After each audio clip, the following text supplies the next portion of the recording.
Welcome to the Business of Us podcast, where we explore the intersection of business, relationships, and family life.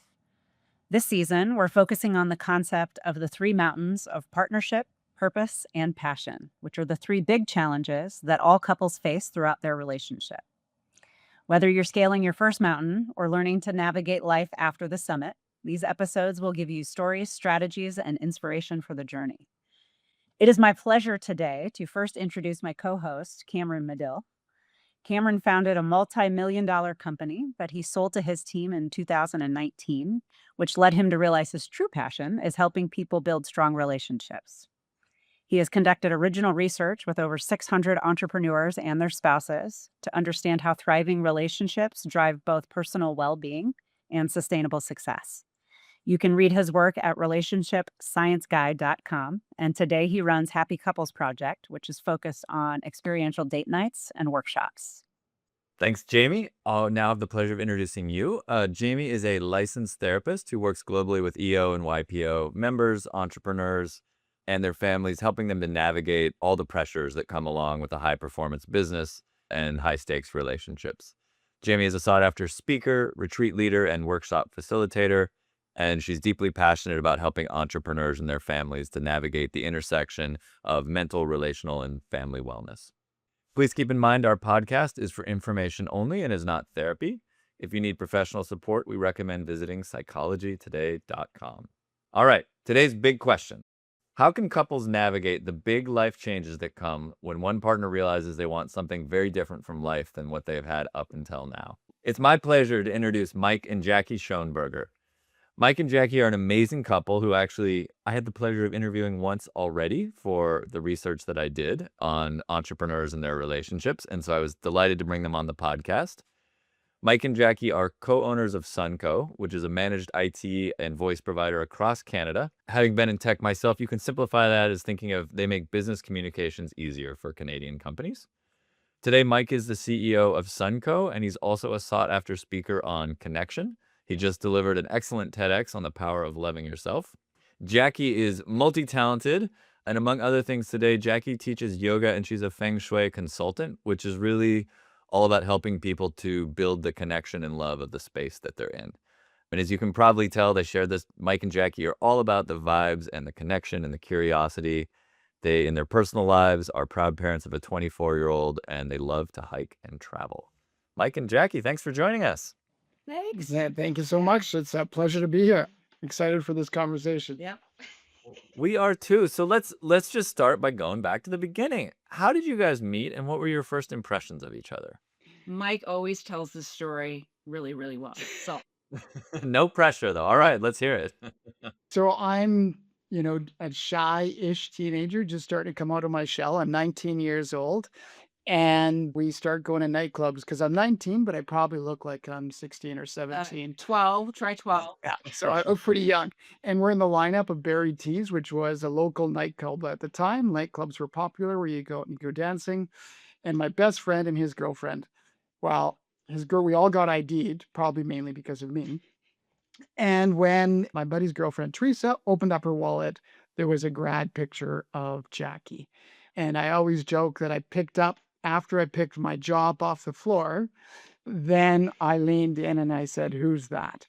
And I was lucky enough that the next night we were going to a place called Fantasy Nightclub where, truly my fantasy came true. And I met the woman of my dreams where Jackie and I met. And the rest is history. Your version of the story is a little bit different. I think I was like John Travolta, but maybe I wasn't because I was wearing super tight jeans and a tip-top sweater. But Jackie, anything to add to that? Yeah, that's one thing I do remember about Mike is his Argyle tip-top, 100% acrylic sweater and his skin-tight white jeans. And like I said, he was 19, I was 18, and he looked so young, 12. I was quite intrigued with him. It wasn't like instant chemistry. To be honest, it was more I normally dated older guys than myself, and he was so kind and so sweet, and he had some pretty good moves on the dance floor. And in my head, I just thought, you know what? I'm gonna kind of give this a try. And that night, I actually took him home. Oh, geez, that probably sounds really bad. No, I drove him home. We lived with our parents. We lived with our parents. And I remember in my big Oldsmobile Cutlass driving up his driveway, and above the entrance was a sign with his last name, Schoenberger. And I remember seeing that sign thinking, holy man, that is quite a last name. A little bit of foreshadowing because my maiden name's Pierce.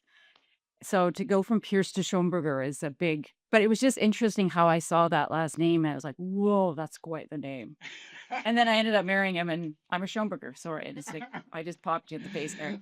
That's But okay. We're not used to talking this close and yeah, not we're facing quite each other. close. But yeah, no, it wasn't an instant, oh my gosh, I found my person. I think it was more of a slow, right? Just get to know each other. And he was very sweet and very kind. Well, and we were babies, 1918. So Well, and I'd love to, jump forward a little bit then, because you guys have really had a remarkable life. It would make one heck of a book. And so, among many other things, you guys work together. And I think that's something that, I personally find really fascinating. When I did my project to interview 100 couples, where you guys were one of them, I was amazed to learn how many couples work together and how, to me, that felt like really a unique set of circumstances to also build a romantic relationship around. So, I'm curious, can you walk us through a little bit about how that happened and what were some of the ways that it amplified your relationship and what were some of the places that it introduced challenges? Wow, big questions. Uh, I don't know. I think in a way we've always had that entrepreneurial blood.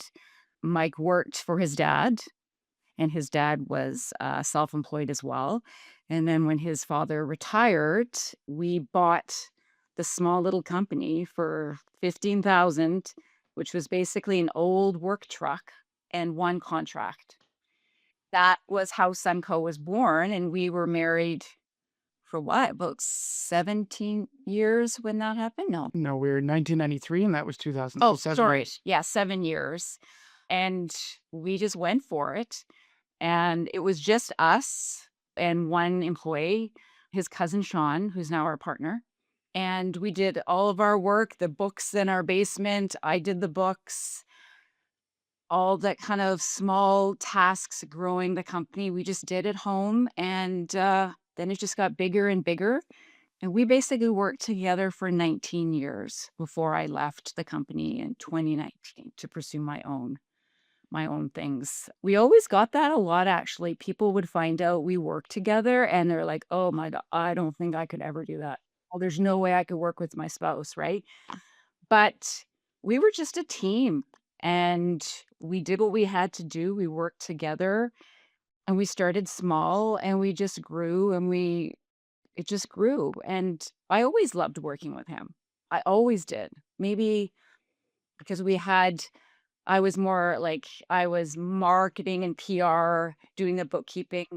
Mike did all the technical stuff, and we just had strengths, and it just matched really well. I don't even really remembering us like arguing a lot or having had heated debates about the direction we're going to go. We just were always on the same wavelength with it. I don't know what you think. Yeah, it's really interesting that we each did our things and we kind of stayed in our lanes, and I think that's what kept things strong.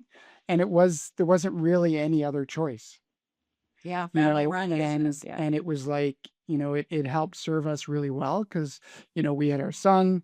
Jackie was able to stay at home and raise our son, and he had some challenges with apraxia, which is speech language, right? And she was able to balance. It gave us the freedom to balance the time to devote to our son, but also do what needed to be done at Sunco in different hours, right? Because some of the books, it didn't have to be done at a certain time. Mhm. So it gave us the capabilities.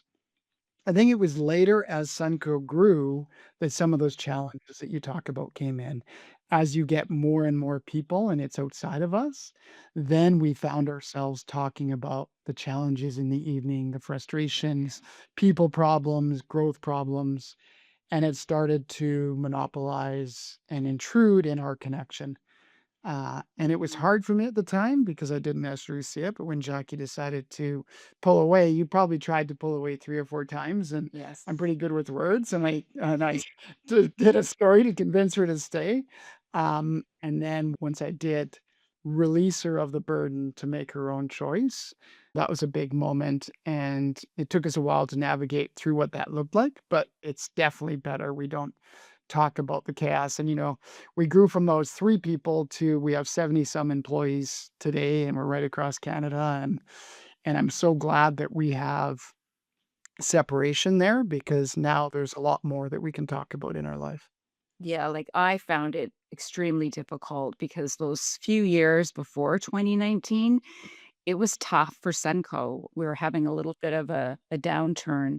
And so that's all Mike and I would talk about.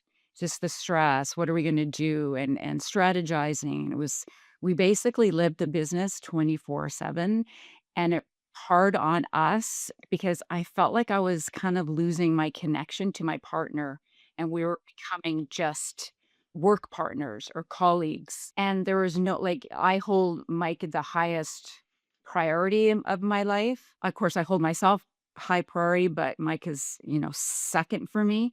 So I did not want anything to happen to that. I didn't want anything to happen which, that would impact us. So that's why I also decided, I think it's time to leave because we have to find kind of our own paths again. And we'll have lots of fun things to talk about. So as soon as I decided to leave and Mike supported me in that decision, yeah, everything changed and it was great. Like I don't look back. It was the best decision I ever made was to leave actually, I think. Yeah, I think that when you're ready sometimes for things and you communicate, it allows you to adapt. Like, if we were to think about transitioning and to go, when you fight something, it becomes harder. But because I knew it was important to her and I accepted it and I supported in it and we worked together through that, the transition was almost seamless. It was really. It was almost seamless. Yeah. And I love what you guys are talking about, right? The flexibility of your partnership through different phases and identifying stressors and the impact that those stressors have, and then making decisions around that. And I recognize even welcomed transitions are, in fact, transitions. I wonder if you could talk a little bit more about how you adapted to that transition and what more specifically changed that told you that this is, in fact, the right move for us. So if I were to think about that, I think it's just a matter of what we talked about changed. We found that at the beginning, it was still, I would bring up a challenge, and then Jackie would go from her experience. She would go, "Oh, you need to, you have to, we have to do this," which was challenging for me because I felt like I didn't have a place to vent. Right. So then we had to figure out, I don't need you to fix anything. I just need you to kind of to listen to me and go, that kind of sucks and not try to fix it, which occasionally it still rears its head, but not very often anymore. And then it changed. What really happened is then when the magic is we started to have better conversations. We started to, discover what we like together a little bit more and kind of connect deeper to each other. So, that's my thoughts. But Yeah, that probably was the trickiest part of the transition was letting go of the company for me because like we kind of gave birth to Sunco and it was my baby. And as we're growing, yeah, it's your child. So to then all of a sudden, it's almost like our firstborn son had to leave the right, your house. firstborn son had to, yeah, left the house, and then Mike would come home and chat with me about a few things, and I'd be like, "Ooh, I have ideas," right? And he'd be like, "No, Jackie, I just want to talk about it. I just want to vent." So as he mentioned, I still kind of struggle with that a little bit. I'm just gonna lie, because I have lots of good ideas, and I just want to share them. But it's I have to honor his role, and he's probably the smartest person I know, and I know he's going to manage everything really nicely, but sometimes I have that pull of, "Oh, I still wanna be involved in this. Oh, I still wanna be involved in that," right? Being part of the team and being part of helping something grow, right? Like, that's a huge draw for me, but I've just kind of learned that, I think I'd have to sit there and, allow him just to talk to me, and then if he asks me for my opinion, then, of course, I'll give it to him. But for me, the transition, it was just a beautiful thing. Like, seriously, like, that weight got lifted off my shoulder. I actually hired a life coach, and I worked for a year with her, just learning more about myself and what my passions are and where the second half of my life was gonna lead me. So, having the opportunity, the time to do that, and all the discoveries I made, I launched my blog site, that time. It was exciting and I loved it. So the transition for me was a great one. I'm not going to lie. I mean, it really sounds like it, right? I mean, again, being able to identify in real time what the pain points are and then to make decisions to move through those and then navigating the transition of that. And so I'm curious today, what are some of the things that the two of you do to keep your relationship really vital? I'll start. Probably the basis of it is we both have like a very strong like growth mindset. Even in the beginning, actually, we always had that curiosity to learn more about ourselves, look deeper into life. We had Mike's sister actually introduced us to a really incredible kind of I'm not going to call him like a spiritual A guide, but life coach or he was kind of a like guide, a guide, a life mentor. coach in our early 20s. And we started down a path of just questioning who we are as people, just, yeah, awareness. And we both were intrigued with that work and we just continued. And we always want to evolve and change and grow and learn. And we take workshops together constantly. We did a workshop last year on neuro linguistic programming in Toronto. We did a workshop just in October in North Carolina with the work of Dr. Joe Dispenza. So it's just constantly wanting to move forward, right? And being part of EO was a big part of our journey too, huge part of Mike's journey.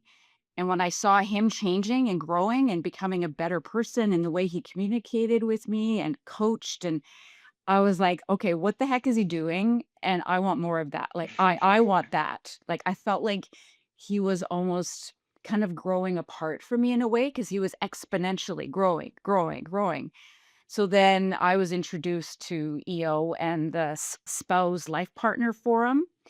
So I have my own forum now as part of EO. So I get to, learn all about coaching, experience sharing. So we have this EO community, this EO world that we also share, which has been a big part of our growth. So again, growth mindset, always wanting to evolve, right? And become the best that you can be, really. Yeah, and not much to add there. We have a love. We found a discovery. We've always loved outdoors together and doing outdoor things. And, just before COVID, we discovered a life of the mountains. We used to have a place in Penticton. We drive straight through the mountains right to Penticton and, float on the lake. And then later in life, early 50s, we started to discover what it's like to use our legs to go instead of a boat and climbing mountains and, some of the views that you see and, some of it's hard work, but when you get to the top, the feeling is just unbelievable. And so I think it's that mindset of staying grounded and connection to growth and being curious to where the other person is coming from. That growth mindset is really important to us. And, a book that we both read, Leadership and Self-Deception by the Arbinger Institute, was kind of transformational Yeah. in our thought process. Because anytime you come to judgment or thing, even from yourself on the other person, use self-deception and self-justification for your actions, right? So as soon as you can judge your actions and look at it differently and try to come from the seat of the other person, all of a sudden, sometimes situations change and you look at it differently. And so it's not one thing. It's the 1% mindness, 1% improvements and that curiosity and growth mindset from early 20s that has, I think, helped support us in all the ebbs and flows and the goods and the bads of our journey together. I love that kind of shared mindset and mutual interest too, and the exploration of all of that. It's great. Mm-hmm. I heard that you all have a painting of your future selves. And so I'm curious about the story around that and the impact that that has. Oh my God, 25th anniversary. That was a gift that made me cry as soon as I saw it. And I'll tell the story of how she came about that. We love artwork. And so we have a lot of beautiful paintings in our house, primarily of mountains. But it was a magazine that came out probably 10 years ago from the U of A here in the city. And it was just about this couple. And there's a gorgeous photograph of them walking down this road. And they were probably in their like late 80s, gorgeous trees. And he's a little bit taller than her and he was leaning over and they were kissing. It was the most beautifulest picture, and I showed it to Mike, and I said, "I wanna be like this when we're in our 80s and 90s." And our 25th anniversary came about, and I hired an artist actually to paint that photograph and put us, and it turned out beautifully. Really funny though. I wish I had a photograph of it so I could just like show the camera, but she painted Mike quite a bit older than me and kind of punched over with this cane. And then I just basically kind of look like the way I do, but just gray long hair. And he's like, "What the heck?" Right? Like, how come You age a lot better than I do. I laughed about that? But it's just and I see that every day, that painting every day, and it just yeah, it really, is something that we are working towards, is I wanna be like that. It creates a vision to our future, right? So it's, our fitness goals, our eating goals, our health goals, our togetherness goals, our connection goals. It's a reminder every time we walk into our bedroom. And, Bedroom, yeah. we love going on backcountry retreats and hikes and lodges and things like that. And it's inspiring because a fair number of them have couples in their late 60s, Yeah. early 70s, late 70s that are doing exactly what we want to do. And I just turned 56 this week. And we're in that stage where really learned that what we do today sets us up for when we're in our 70s and 80s. So making sure that we set ourselves up for success. So we're going to be that couple. And I don't want the cane. That's my goal. Is the cane is there to show me that I'm not going to need a cane when I'm 80 years old and we're walking in the forest together. Yeah, when you're 80, maybe you can go paint over the cane and Yeah. Mike, happy birthday, first of all. Congratulations. Happy birthday. And Yeah, thank you. yeah, I'm sorry you don't age so well, but I guess like Right. I guess that you're still around. That's better than if the artist returned to painting with only one of you or something. Yeah, that would have been so good. Yeah. So you've had this painting for how many years now? 25th anniversary. So we're married 32 years, almost 33. So almost 8 years. And you have it up in your bedroom. It's at the entrance just before we walk into our bedroom, the hallway in our main living room. Wow, that is so cool. Okay, so it sounds like you're inspired by kind of your future best selves. I love that. I'm also curious for each of you, Jackie. I've looked at your work, and I'm curious what's inspiring you today about your current chapter. And Mike, the same for you. I'd love to hear a little bit about your TEDx talk, if that's all right. Just kind of for each of you today, what do you feel lit up by and inspired by? Through this journey, and what he always helped me find is, the daily meditation practice. And by doing that daily meditation practice, I journaled solid for a couple of years and really started to understand who I am and not, quiet my mind. And from that, it's really beautiful what's come out of that, right? When big problems happen, I'm not as stressed. So my TEDx was kind of about that journey, about how I came to that self discovery of unlocking real human connection within myself. And, once I've discovered that, I feel like it's almost a bit of a mission to help share it with the world, to help give people some tools and techniques and tricks to potentially help unlock their own human potential. I'm in the process of writing a story right now that'll be published in March about the early journey from a teenager, that shy teenager, into where I am today as a precursor to my book that I hope to have out by the end of the year. And it's the box, the breath, and the breakthrough.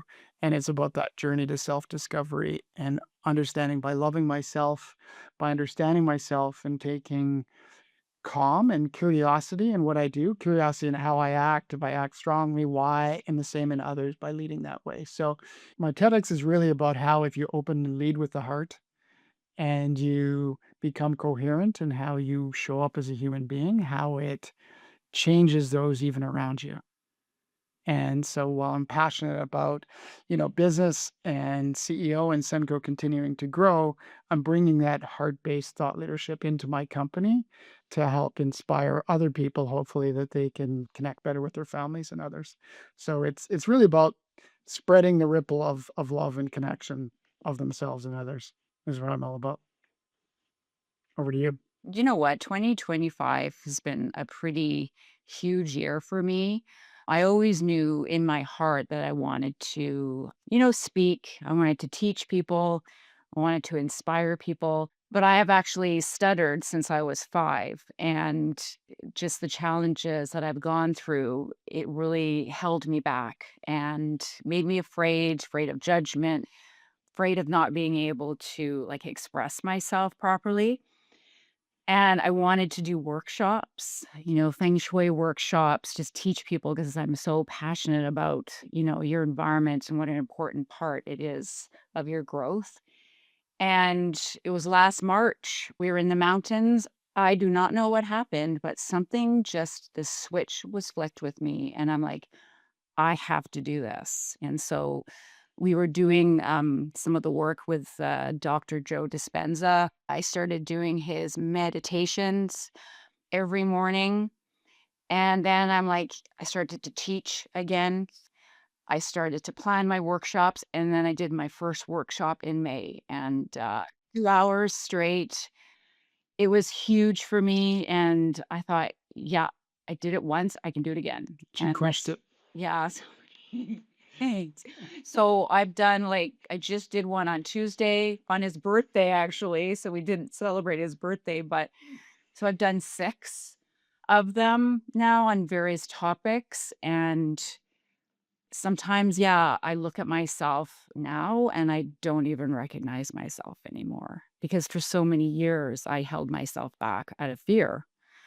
So this year has been, or 2025, last year has been a fantastic year just of growth and just moving forward. And I've had success and I just want to see where else I can go. Right. And I know Mike and I have talked about potentially doing a workshop together. So, yeah, who knows what the future holds with that. But I'm just so filled with, I'm just so thankful that I am where I am now, and I've done all the work that I've done and we've done together to get me to this place in my life because I never, ever, ever thought I would be where I am now. So, yeah. And your last workshop was how to create a life-size vision board with your home, which was really, Yeah. really cool workshop. Oh my God, turn your home into a vision board. I love that. And I get the benefit of sharing this journey with her in the feng shui and living in the space that she creates, which helps support me and build me up in my journey. And there is really something about that energy of your space feeding you as a human being. And, it's understanding when you go into a house of clutter or a house that's just not serving you, you can feel it. The energy is palpable. So I think it's really cool. And I'm excited for this next stage of our lives and where it's going to take us. We're not quite sure yet, but the universe will lead us, I'm sure. Well, first of all, congratulations, Jackie. That's just phenomenal on every level. And I hear this from you guys. You seem like at this point you're such a good team. And I want to go back to a little bit of what you said earlier. I don't want to put words in your mouth, but you talked about kind of the point where the business started becoming consuming. And so like the word that pops into my brain is workaholism, because I know at least for me, my business at times became addictive, and that often brought me results. Maybe it was sort of functional in the sense of it was just so demanding, but it also made it hard for me to break away and have any kind of perspective on life or other interests. So I'm curious, can you talk about that point where the business became kind of overwhelming or all consuming and started, sounded like kind of devouring your relationship?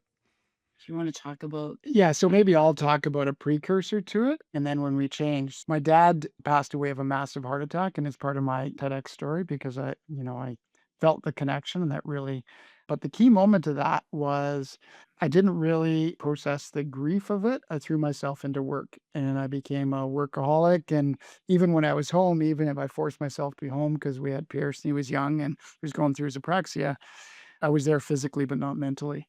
And it was one of the rockiest times in our marriage, to be honest, because it's hard to be connected when you're not present.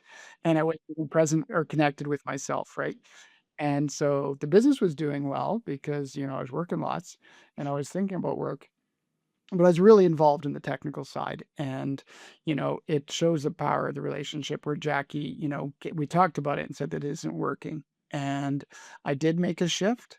And so that was stage one of, really focusing in on being present when I was home. And when I was at work, I was at work. If stuff would come up and your brain thinks about stuff, I'm a bit of an ADD guy. So I was always thinking previously, not so much anymore, but I would write it down. And then by writing it down, I could let it go so I could refocus again, right? So those little tips and tricks to help you fight yourself. But then when we came to when Jackie was leaving, it was the company had continued to grow so much. And, I'm the CEO, but we have multiple levels and we have different leadership teams. And so sometimes I would gripe about stuff that didn't directly report to me or I have direct influence because we Mm. trust our management teams in EOS. And then there would be, we'd be talking about that, or she'd be having HR problems. And there was just a constant friction of this is getting in the way of us. And I was convincing, trying to talk her. She had wanted to go do her own thing a few times. And I'm like, well, if you go work for somebody else, we may end up making less money because of, the way things work when you own a business. So, this works. And whatever stories I would use to try to convince her. And And then, they always would work. yeah, and Because then it it worked. killed, right? It was like It's pack your amazing. bags, you're going on a Yeah. good trip, right? Yeah, we get through it. And then I think it hit that point where yeah, this isn't right for me to continue to try and convince. And it's, we're at a point now Jackie should chase her dreams. And I think it took the point of us both letting go. That's my perspective on it. I'm not sure what you have to add to that. Yeah, it was most difficult in the early years for sure when especially after dad died. He died at 58, so very young. He was Mike's, mentor, and it was very, very hard for Mike. So when he did finally make that shift, he would also, like, leave his phone, on the desk so he wouldn't bring his phone in. And then I would also ask him because he would come into the house and he'd be on his phone and he'd be and he would bring in that wave of energy plows into the house. And I've been home with Pierce and just trying to keep things peaceful. And Mike would come in like this tidal wave. Oh, and then it would make me feel uncomfortable. When anxious. And then I'd get anxious and then we get a little bit right. So basically, I told him, I'm like, can we make a switch here? Can you just even sit in your car for a few minutes and just decompress and then come into the house, right? And leave your phone behind, even for 2, 3 hours. Because sometimes entrepreneurs, you work all hours of the day, but at least give those 2 or 3 hours to the family. And, even to me, give me a break with Pierce because he was a lot of work, our boy. And it seemed to work. Yeah. And then when we started most recently, when I left, again, it was just guilt. I didn't want to upset Mike, right? Like he wanted me to stay on. No, no, please, Because I please. really liked working together. Yeah, We had yeah. fun working together, right? And seeing her at work, and we collaborated well Mhm. together. And she was in marketing, and I have a sales mindset, so we did good things. Yeah. But then it just hit a point where it took a little bit longer, maybe, to realize for me than for us that we'd be better served by. Well, and I think too, I just knew the calling in my heart. Like I knew I had a lot to offer Sunco, but I just had this calling that I was, meant to do more and I was meant to go in a different direction. And I just wanted to honor that. So I was so relieved when Mike finally, I know that sounds weird, but he kind of just let me go. And it was great after that. Yeah. Well, thank you guys. That was a beautiful share. And I'm curious on the sharing note, what advice would you have to other couples navigating an entrepreneurial relationship? Maybe especially folks who are working together and wondering how to navigate that and if they work together, how long, how they transition, et cetera. You know what? My biggest thing is like, don't lose sight of yourself and invest time and energy into yourself and into learning more about yourself, reading more. Like we talked about that growth mindset. We are complex beings, right? With hopes and dreams and fears and challenges, belief patterns that were passed down to us from our parents, our childhood traumas, blah, blah, blah. We're this big pot of all those things. And the more you can do your work and understand yourself, then that just, I think, spills over into your marriage. It's almost like taking responsibility for yourself, understanding your triggers, understanding where reactions come from, how you can stop those from happening. It's just all about doing that deep work. So that's one thing I've always told my friends if they ask. is do the deep work. It's hard. Oh my gosh, it's probably the most hardest work you'll ever do is yourself. But man, the rewards are massive, are just massive. So I don't know what you think. Yeah, echo all of that and then it comes down to simply asking yourself a question. What do we connect on outside of work? Mm-hmm. And, Oh, if yeah, you yeah, ask yeah, yeah. yourself that question and it's like you've now lost yourselves into the business, then it's time to take a step back a little bit and be curious into what else interests you. It's just like people that dive into their children and you have children, your children are going multiple directions at times, and one parent's taking kid one way and the other parent's taking the kid the other way.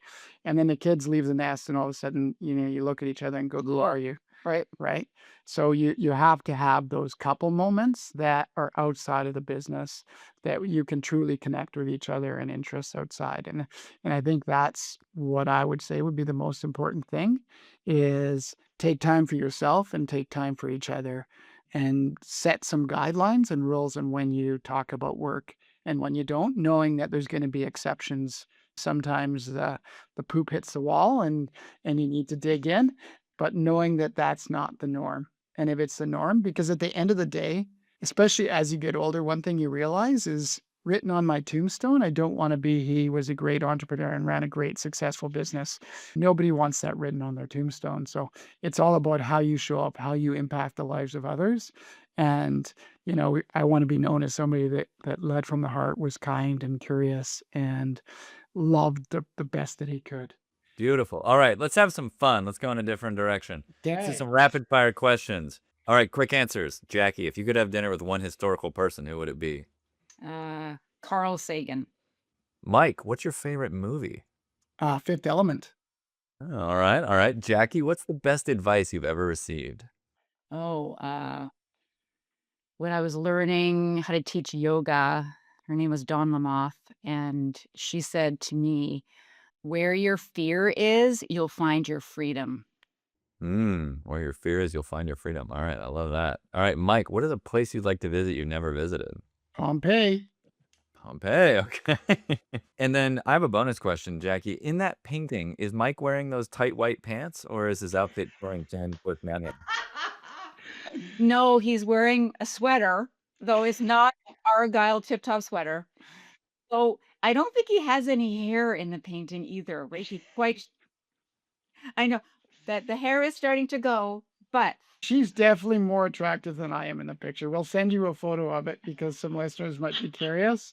So we'll send you a picture of it that you can attach in the notes or whatever if you like. But Please do it. It sounds amazing. All right, let's do our final take. Is there anything that you guys didn't get to, or anything you'd really like to reiterate for our audience as they think about balancing business and love throughout their journey together with their partner? oh boy. yes, look into each other's eyes and say, I see you. like in Avatar, what you pay attention to, where you put your focus is where your attention goes. So be intentional in what you do and take time to slow down because we all live in such a life that's so busy. By taking time to slow down and connect and celebrate those small moments, that's where really the magic happens. And I guess from my perspective too with my training is fill your home with things that you love.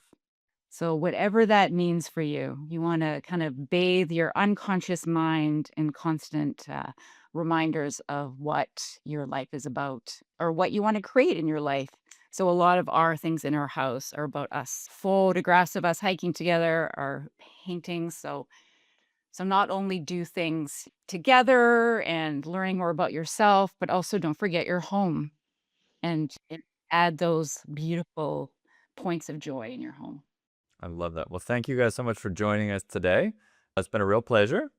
The Business of Us is brought to you by Jamie Bourne and Cameron Medill. Music is provided by our friends at Marmoset, and our theme song is Kenton by Dr. Crosby. Until the next time, we wish you the best of luck in making your relationship intentional and remarkable.